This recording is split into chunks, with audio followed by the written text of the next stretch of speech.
Yeah. Okay. Hello. Welcome, everyone.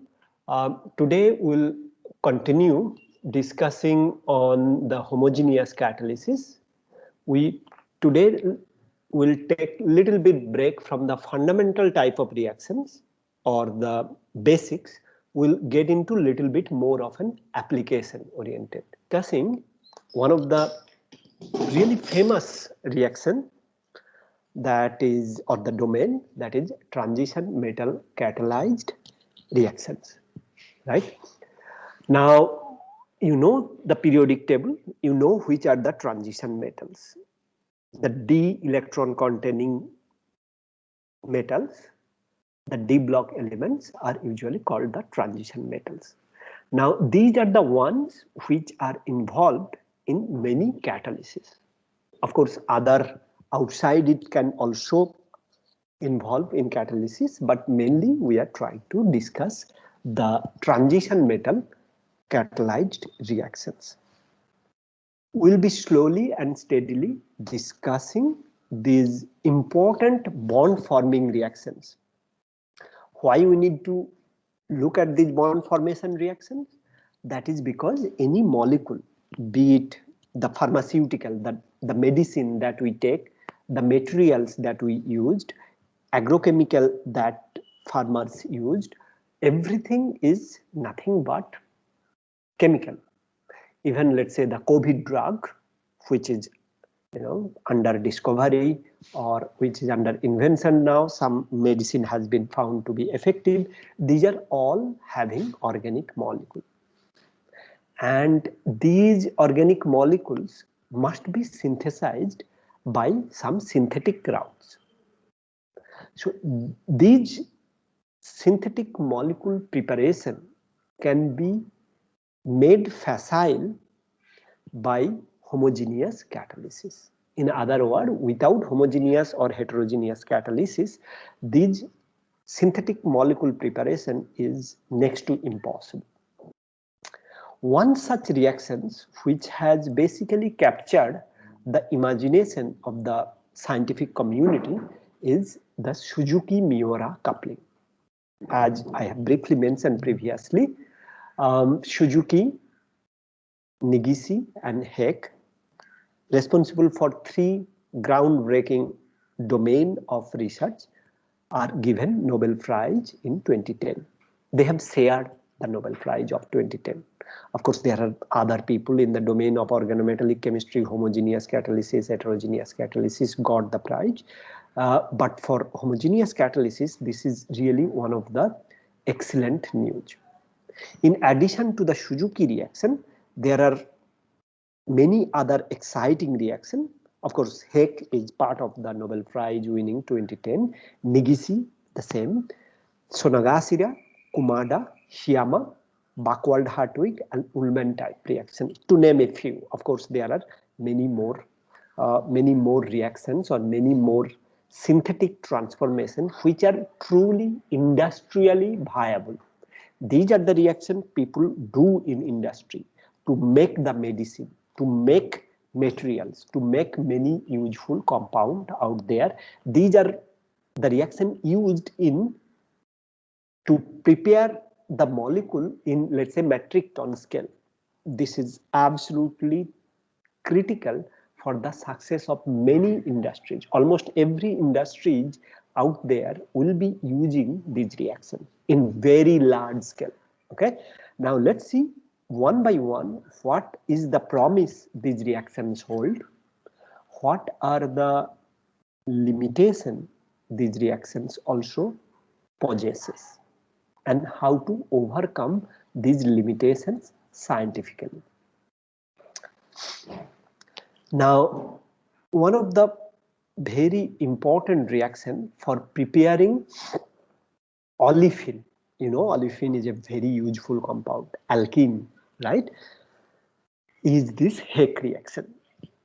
What it is, it's a very, very simple reaction by now, but back in 70s, 80s, 90s, it was really, really important to develop, to make to a stage which becomes useful. You take one olefin and you react with another organic compound. Usually it could be halobenzene or any organic halide. Halides are fluoride, chloride, bromide, iodide. Any of these organic halides, let's say bromobenzene is an organic halide, organic molecule with a halogen bond. If you are reacting organic molecule with a halogen bond with an olefin, you will get a higher olefin or alkene, right? Olefin and alkene are the same thing. Now, this is, I would say, very, very important. Specifically, let's say if you are having aliphatic halide, that means no benzene ring is there, simple long chain halide. You react it with one olefin, you get long chain aliphatic olefin and the substituent. Now if you do the hydrogenation reaction, that means if you add hydrogen atom across this double bond in the form of, let's say, hydride, you will get alkane out of it. So for example, of course, among many other things, you can even synthesize fuel preparation. So these reactions are not limited to a one particular type of product formation. These are versatile. These are applicable for many different reactions that you can imagine. So once again, any compound with an halide bond, any organic compound with an halide bond, it could be benzene ring with an halide, or it could be an aliphatic substrate with an halide. You can convert that into an olefin, which are bigger in size or longer in nature. You can get an alkene which is longer, which is more useful, something that you may need for your preparation. This is a fundamental type of reaction that you would need in, again, every industrial scale preparation. Every molecule, almost every molecule preparation, you would need such sort of double bond formation. Okay, this is a very, very fundamental reaction. I would say, the application of these methods are widespread. Part of the reason these prizes are given because the use, of course, the scientific utility, the practical application, as well as the industrial and academic importance of these processes, right? So Heck reaction kind of solve this. You need a metal catalyst, a base, a ligand, I will discuss later, and solvent.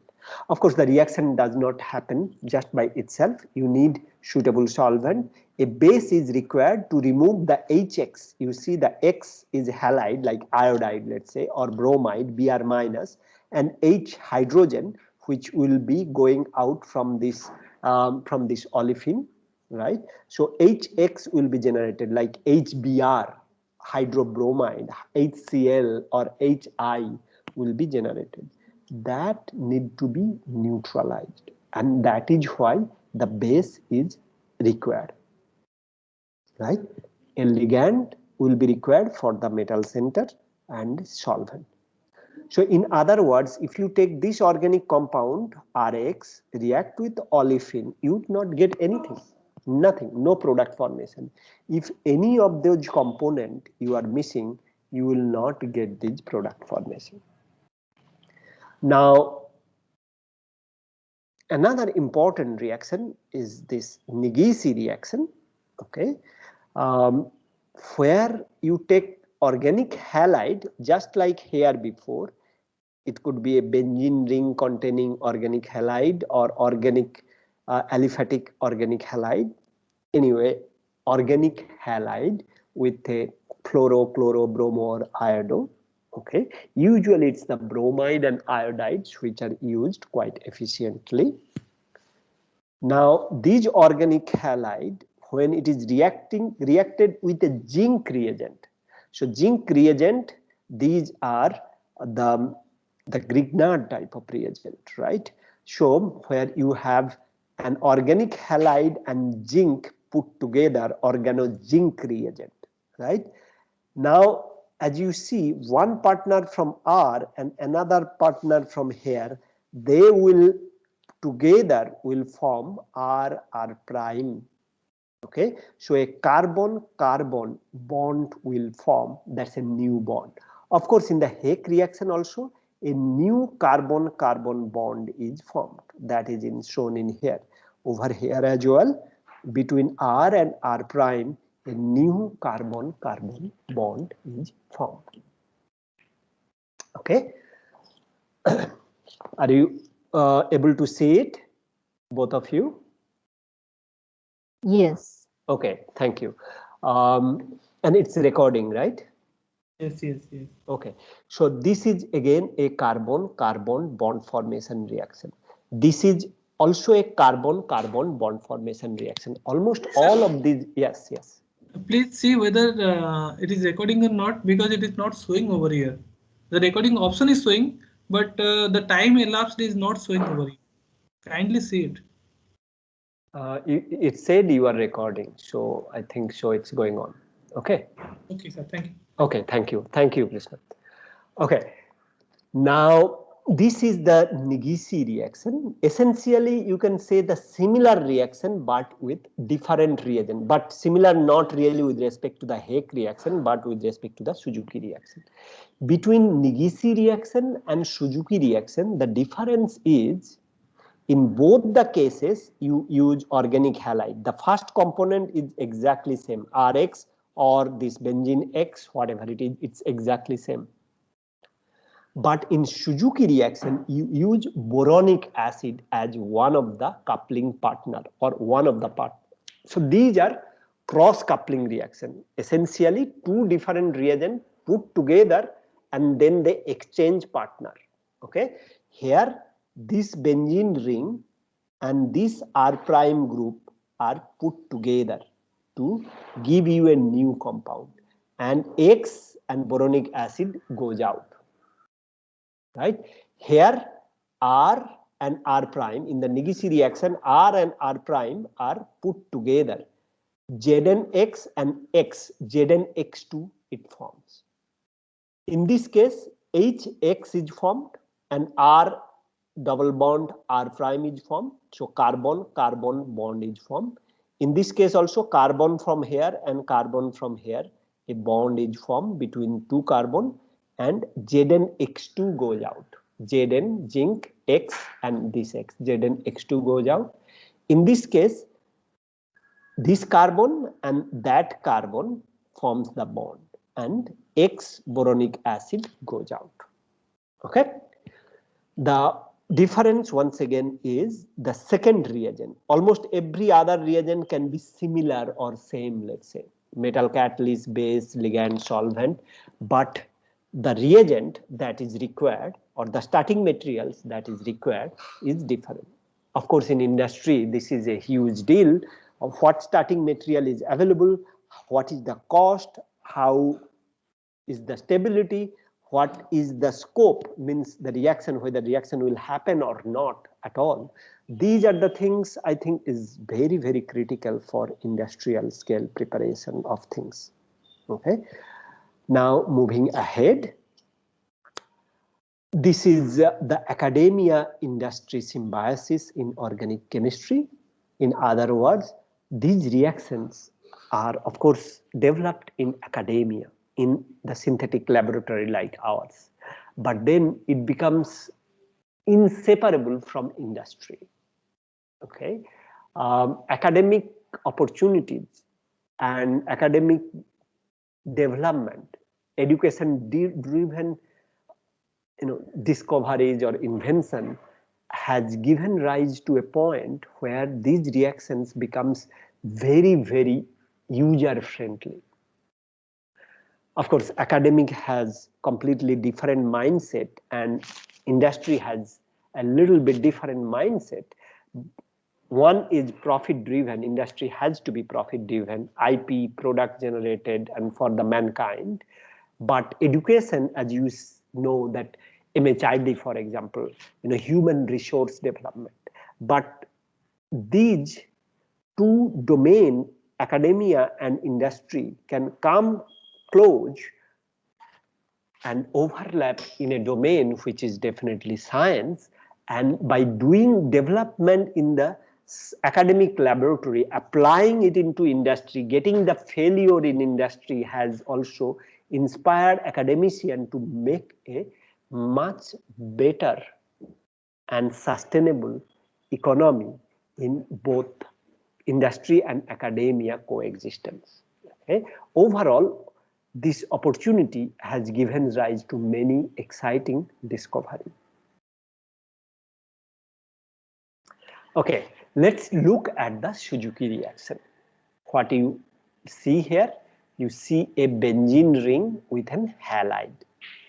Okay, these halide usually are chloride or bromide. Even it can be iodide, but iodide is very expensive. Okay, prohibitively expensive in industrial application. Let's say a chloride, if it is 5 rupees a kilo, iodide would be at least 1000 rupees a kilo.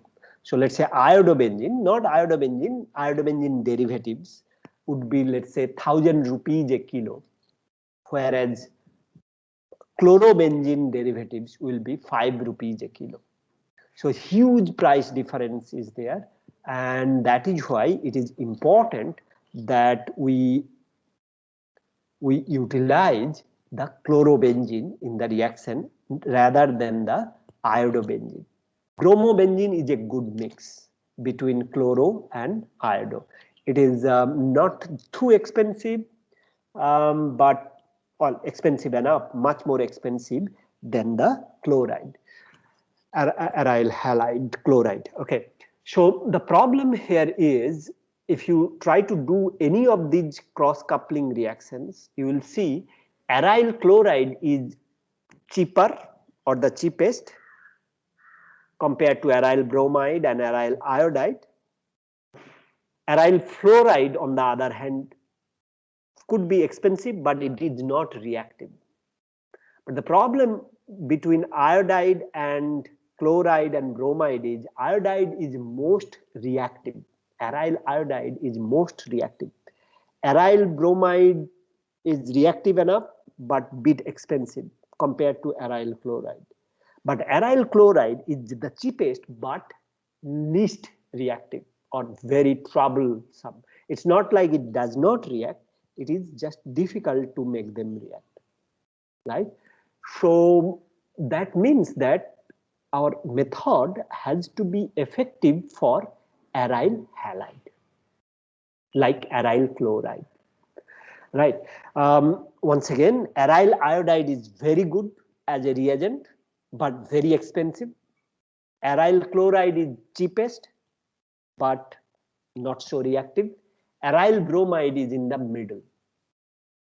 That's why a lot of cases we end up using aryl bromide specifically in the academic setup, because we don't want to see the reaction not working. But in industry, I think if you have to do the reaction with aryl bromide for this sort of reaction, well, it's not that very easy to go ahead with, let's say, metric ton quantity of the material preparation. It's going to be very, very expensive. Okay, so this precisely why the role of palladium, the role of ligand, become very, very critical. You need to have a suitable palladium source. Not every palladium salts are equally reactive. Like palladium chloride versus palladium acetate versus palladium triplet versus let's say palladium nitrate. All these reagents are not equally reactive. Some of, although they are in the same oxidation state, and you may expect that they would be reacting similarly, but as you know, solubility will come into the picture, their cost will also come into the picture, and their scale at which they are available many other simple factor comes into the picture, which palladium salt to use. Okay, and then the ligand plays, I would say, more critical role than anything else in this sort of reaction. Ligand tunes the reactivity. If ligand is electron rich, metal center becomes electron rich, because ligand and metals are inseparable, they are attached. So ligand in a way controls the reactivity of the metal center. If ligand is bulky, big, ligand will not allow the metal to have many hands or many other ligand, right? If ligand is small, then many other ligand or other hands on the metal can come into the picture, right? So both the electronic nature, that means whether it is electron rich or electron poor, as well as whether it is small and big, will control what is happening in the main reaction. Once again, the ligand will decide whether aryl chloride can be made reactive. Let's say in 1990s or early 2000, it was not really possible to make aryl chloride reactive for this reaction. But subsequent development in the ligand designing and better understanding of the reaction mechanism, more detailed understanding of the reaction mechanism, has led to a point that the suitable ligand can now be designed, and it is possible to make even aryl chloride to be reactive. Not only that, we do see that aryl triplet, aryl nonaphthalate, aryl mesylate, which are basically derived from phenol based, not really halide based one. The phenol based reagent can also be made reactive under this cross coupling reaction. So that was little bit about the aryl halide partner. What about aryl boronic acid? Aryl boronic acids are reactive partner, but this boronic acid stability is one of the problematic issue. So you cannot keep boronic acid for long enough. There are many side reactions that starts if you keep it in laboratory. So this is why often you say, oh, I have added everything correctly, whatever is written in a research report, but I don't get any product. Well, the chances are some of the reagent, including boronic acid, may have gone bad. These are known to make decomposition products which are not part of the catalytic cycle, which cannot participate in the catalytic cycle. It is recommended, that's why, to store boronic acid, depending on which boronic acid you are talking. But if you have not read about the details of the things, I think if you can, you should keep it in the little bit low temperature, such as 4 degrees centigrade and so on, if possible. If not, some boronic acids are absolutely fine. Now, in place of boronic acid, nowadays, many other boron component, boron reagents can be used, such as BF3K, known as mollandarates, or you can have boronate ester. This is acid, right? You can have ester also. That is, although sometimes not super reactive, but reactive enough in some of the cases. There are many boron, derivatives nowadays which are also having the excellent result compared to boronic acid. So how boronic acids are prepared? These are the two partners from which or at which this carbon-carbon bond formation will be forming. So this is AR1, this is the benzene ring 1, this is the benzene ring 2. AR1 and AR2, new carbon-carbon bond is forming here, right?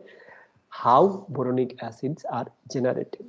You take aryl lithium or organolithium reagent, react with boron triethoxide, trimethoxide, or boron this trace alkoxide reagent, you get, after hydrolysis, you get aryl boronic acid.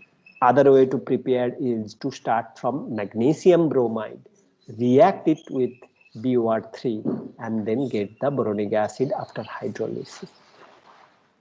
What is a simple example?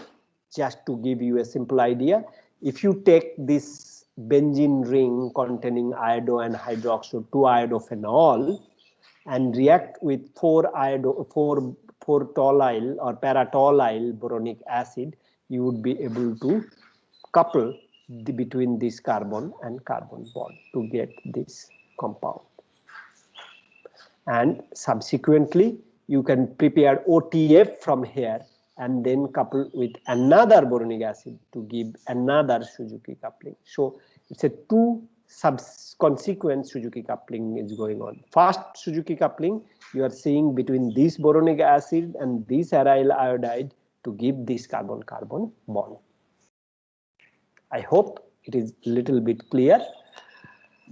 What is also important to understand that you need palladium in zero oxidation state. If you are not starting from palladium 0, you can start from palladium 2, but under the reaction condition, palladium 2 plus oxidized palladium will be reduced to palladium 0.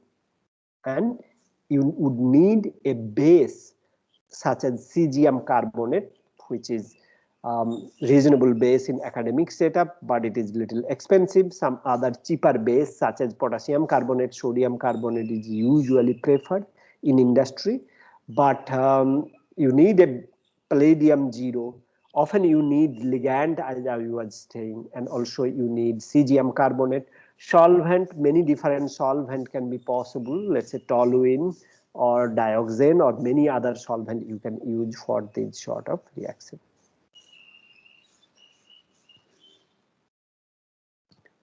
So what is happening? What is the reaction mechanism?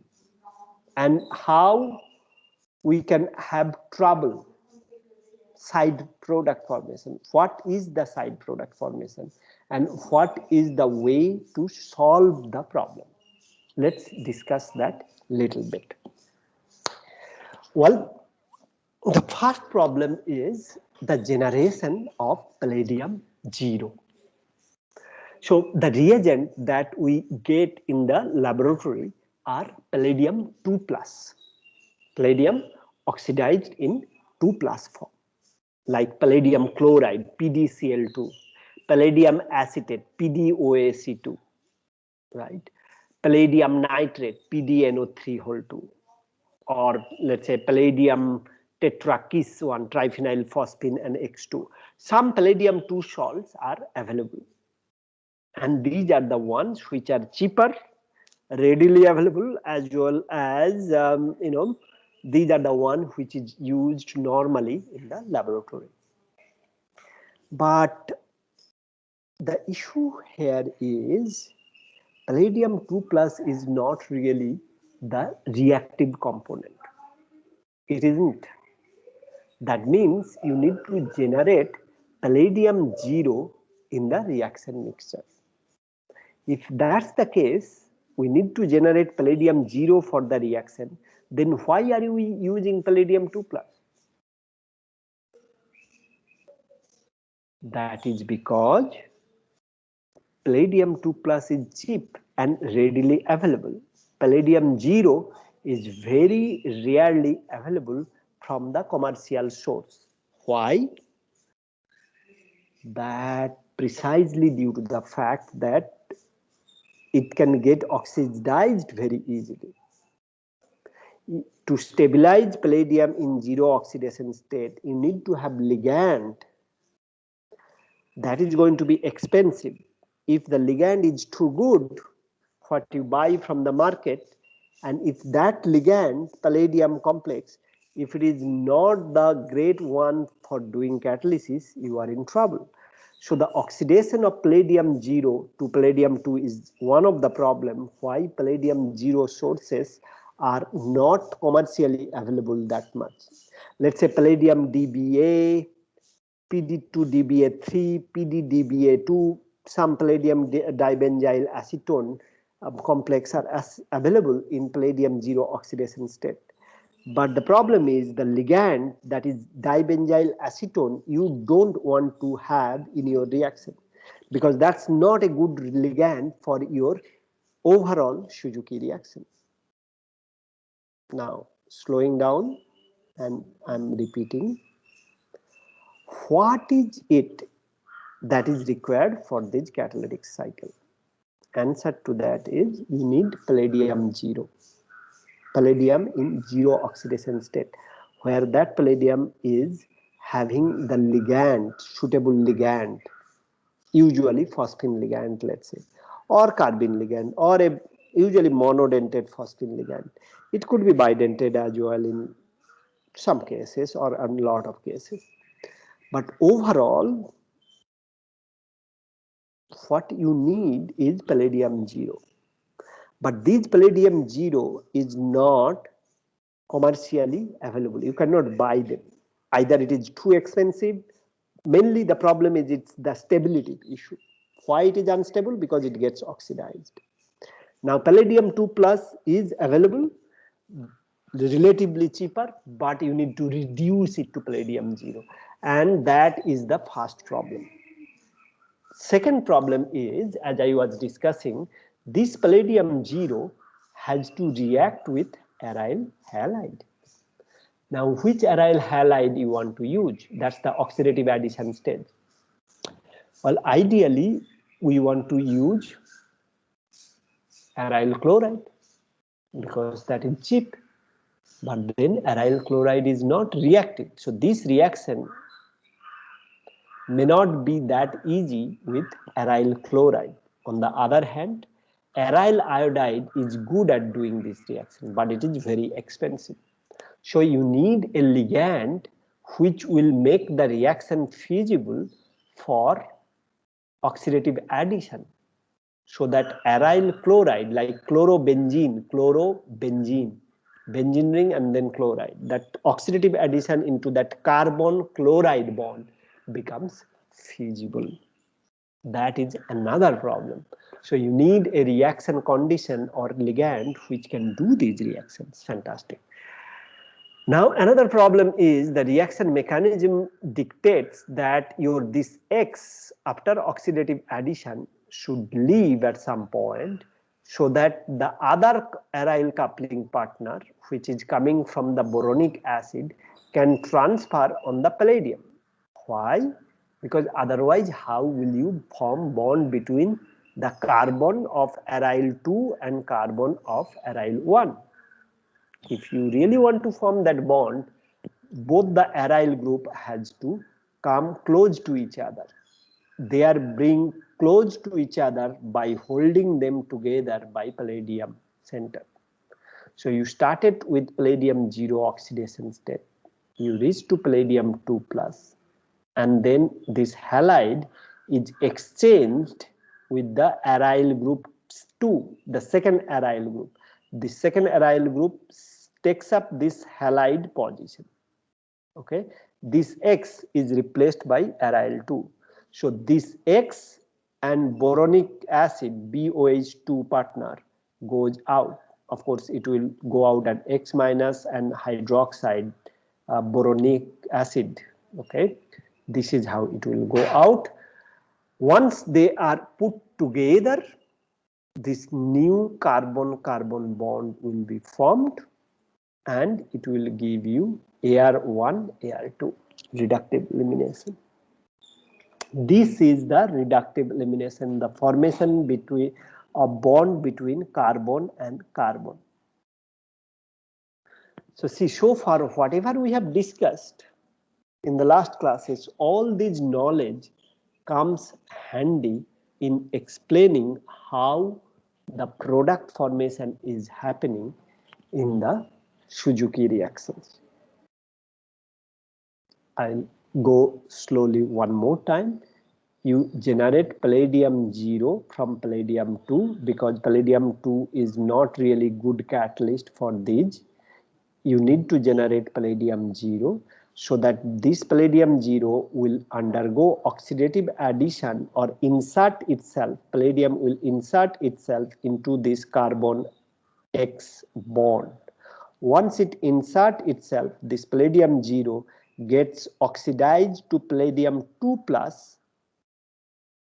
That means 2 anion should be there, X minus is anion and Ar minus is anion. These 2 anions are attached with the palladium. Right? Next, this one of the X is now exchanged with aryl group Ar2, which is coming from the boronic acid. This Ar2 exchanges with X to give you Ar2, Ar1, Ar2, Ar1. Now, those 2 benzene rings, for example, are very close to each other to form a bond between them. So, if palladium goes out, Ar1 and Ar2 is together, right? So, just like if palladium goes out from here, Arx is together, the backward reaction. Okay, if you look at from here, if Ar1 and Ar2 forms the bond, palladium goes out to palladium 0 because palladium is no longer having benzene ring here, benzene ring there. Therefore, this was negative, both the negatives are gone, and palladium becomes palladium 0. Okay, as I was telling, the reactivity, that means if you have a iodobenzene, bromobenzene, OTF, T should be caps, and chlorobenzene, you see iodide is most reactive but most expensive. Nobody wants to really use it. Bromide is reactive enough and also a bit expensive. Chloride is the one which is the cheapest but least reactive, right? So this is, of course, there are many other factors that we will be discussing in the subsequent classes, but this is something that gives a clear idea how the reaction is happening. We will come back and discuss more problem, more issues, and how to solve these issues later. Well, you may be surprised. This is a report from 2010 that in 1 year, let's say, 7,900 paper being published on this. This is nothing to just show you that this is a very, very hard fought reaction, important reaction. Hard fought in the sense people are trying to make this reaction as good as possible. It's a good reaction, but you know, all of us, both in academia and industry, we want an outstanding reaction which is capable of perhaps being best compared to other carbon-carbon bond formation reaction. There exist many problems, and that is why you see also many research papers and the interest of the people comes into the picture. Okay, and you see that how many patents are also being published in a year. That's quite significant in number. Everything is very, very significant in terms of number. Now, these are some of the really million or billion dollars drug, pharmaceuticals, medicine, right? Which some of us, many of us, or the population, world's population is consuming. Losartan from Merck, Boscalid from a fungicide from BASF, and this is ABT 963 from Abbott. Of course, this should be oxygen, those are missing. Potent COX inhibitor. These are truly multi-billion dollar drugs, and they are prepared, or they can be prepared by Suzuki reaction, which is, I would say, one of the biggest application you can see of the homogeneous catalysis or organometallic reaction, and these things are done in industrial scale. So for example, which bond are we forming? Here, as you can see, this is a bond between benzene ring and another benzene ring. Two benzene ring forming a bond. So this is maybe one of the bond which you want to form. Not to say that the other bond can also be formed in this molecule, such as this one or whatever else you can think of, but over here this bond formation would be like perhaps one of the simpler one. Similarly with the Boscalide, as you can see over here, two benzene ring are attached with each other. So this is the center where one side will be boronic acid and another side would be the aryl halide.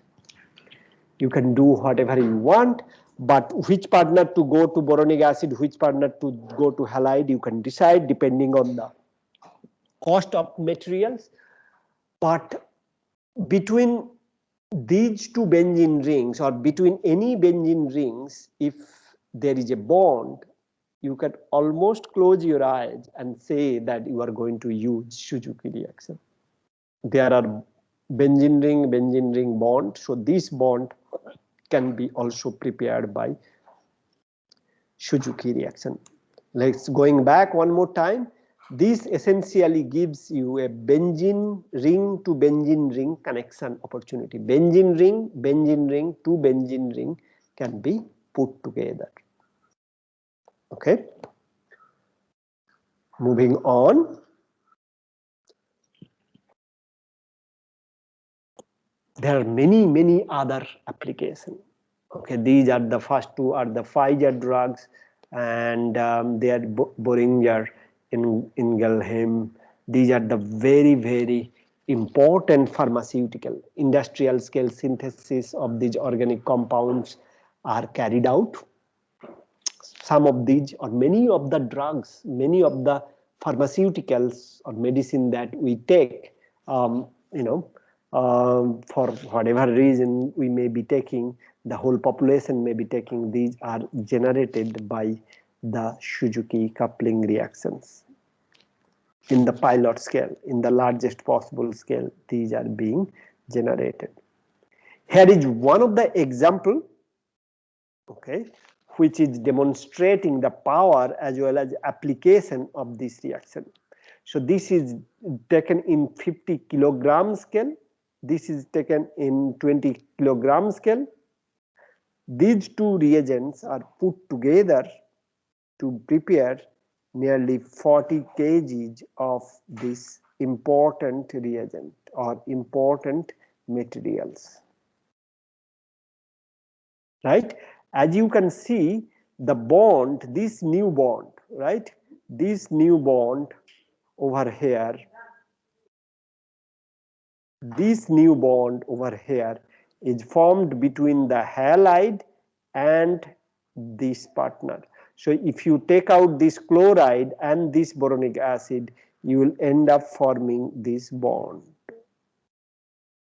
Right? This bond formation is done by the Suzuki reaction in 41 kg. So you started with 50 kg of these, 21 kg of these, you get 41 kg of this big molecule. Right? And it's great that the Suzuki coupling reactions works quite well in this scale. Okay, at the beginning, when the organometallic reactions or homogeneous catalysis was advancing decades back, then people thought maybe it will not have too much of an application because it requires sensitive, because a lot of time these reagents are also air sensitive. You cannot do this reaction under air, but not in this reaction. I'm saying many of the organometallic reaction, you need to use glove box, you need to use air sensitive reaction conditions. So it becomes difficult, but slowly the reagents have used in such a way so that some of the limitation of these reactions can be overcome. Okay, so as you see, this is a fantastic demonstration of how a great reaction such as Suzuki reaction can be done in kg scale. It's one thing to do the reaction in laboratory where 100 milligram or max 1 gram scale reaction we may be doing, but it is absolutely critical for scientific development to do the reaction in kg scale, right? 40 kg, 41 kg. It makes much more practical. Things need to be developed is much more difficult if you are thinking of practical research application, like in kg scale preparation of this molecule. As you can see, the boronic acid is not the, it's the boronate partner, or ester. This is an ester with an aryl chloride. You see this amine is free amine. It is no problem. These are the problematic partners, and this is a 5-membered heterocycle, which is again a difficult partner to participate. You have a free amine, you have an amide NH, you have amide everywhere. So it's a urea unit, right? This is a urea unit. This is a difficult reaction, right? But despite having these many difficulties, including free amine or amide or 5-membered heterocycle with multiple heteroatom, still the reaction works. I think this is wonderful. This got to be one of the exciting avenues for these sort of reactions. Okay, I would not discuss many more things today. We'll conclude over here today. I hope I'm able to tell you that these Suzuki reactions are excellent way to prepare many important pharmaceuticals. Many life-saving drug molecules are prepared by utilizing Suzuki reaction. So the application and the beauty of these reactions reaches to a point where we see these academic reactions can be taken and applied in an industrial scale. I have not discussed many problems that industry would face or does face when they try to do this reaction. We'll try to outline in the next class, but it is important to understand that it is possible to do this reaction in large scale, and people are truly doing it, and it makes sense to do it, and it has become almost a household name by now that Suzuki reaction is so effective. But despite Suzuki reaction being effective, we also need to understand where this sort of reaction fails, what are the problematic points still exist with this sort of development. Okay. With this, I would like to conclude today's session and see you soon. Thank you very much for your kind attention. If you have any question, please feel free to ask.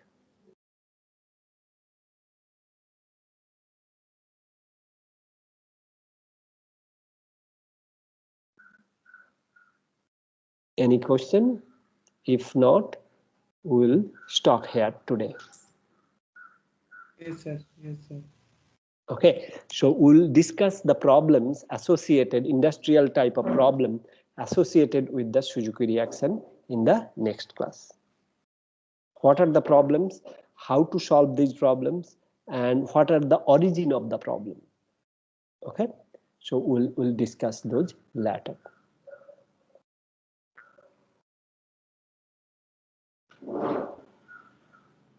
Thank you very much. I would like to stop at some point. Any other question, if you have, please let me know. Okay, if not, I am stopping here. Okay, see you soon. Okay then. Yeah. Thank you. Thank you. Thank you. So we'll be meeting on Sunday, preferably or at 3:30 or 4. I'll drop an email. Okay. In the afternoon, you said, right? Both of you said in the afternoon we will be meeting. Yes. Right. Yes. Okay. Okay. Thank you very much. Thank you.